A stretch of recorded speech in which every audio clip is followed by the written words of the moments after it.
संकल्प बोल के हम तो निकल पड़े, हर द्वार खोल के गगन कहे विजयी भव, विजयी भव,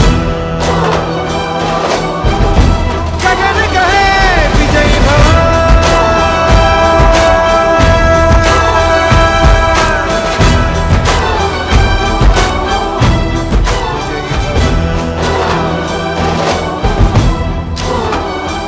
विजयी भव,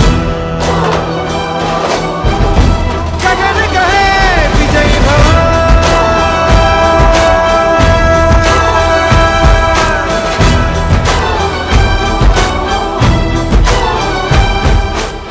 ఎన్డీఏ ప్రభుత్వం యొక్క గెలుపుకి వారి ప్రచార బాధ్యతలు నిర్వర్తించారు. ఆల్మోస్ట్ 8 నియోజకవర్గాల్లో వారి పర్యటించడం జరిగింది.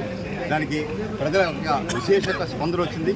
ఈవేళ ఆ శ్రీపాద వల్లభుని మహారాష్ట్ర ప్రజానీకానికి మంచి జరగాలని, వారికి మంచి ప్రభుత్వం ఏర్పడాలని, ఎన్డీఏ ప్రభుత్వం ఘన విజయం సాధించాలని వారి పేరున పూర్తి చేయడం జరిగింది. తప్పకుండా ఇది 3వ టర్మ్ అవుతుంది. ఎన్డీఏ గవర్నమెంట్ గారు గెలిస్తే అక్కడ సెంట్రల్ గవర్నమెంట్లో మోడీ గారి నేతృత్వంలో పటిష్టమైన గవర్నమెంట్ ఉంది. అదేవిధంగా కూడా మహారాష్ట్రలో కూడా అదే నాయకత్వంలో ప్రభుత్వంగా ఏర్పడినట్టే మహారాష్ట్ర ప్రజలందరికీ కూడా మంచి జరుగుతుందని మేమంతా, మా నాయకులు మేమంతా భావిస్తున్నాం. అదేవిధంగా దాన్ని నమ్మే మన రాష్ట్ర ఉప ముఖ్యమంత్రి పవన్ కళ్యాణ్ కూడా ప్రచారం జరిగింది.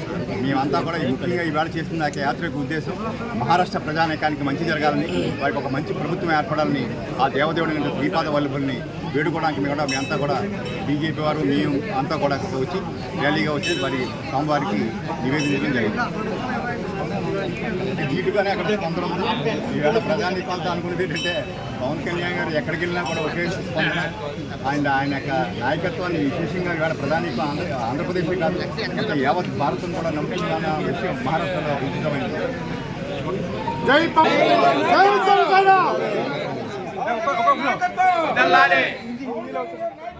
విజయీ భవ.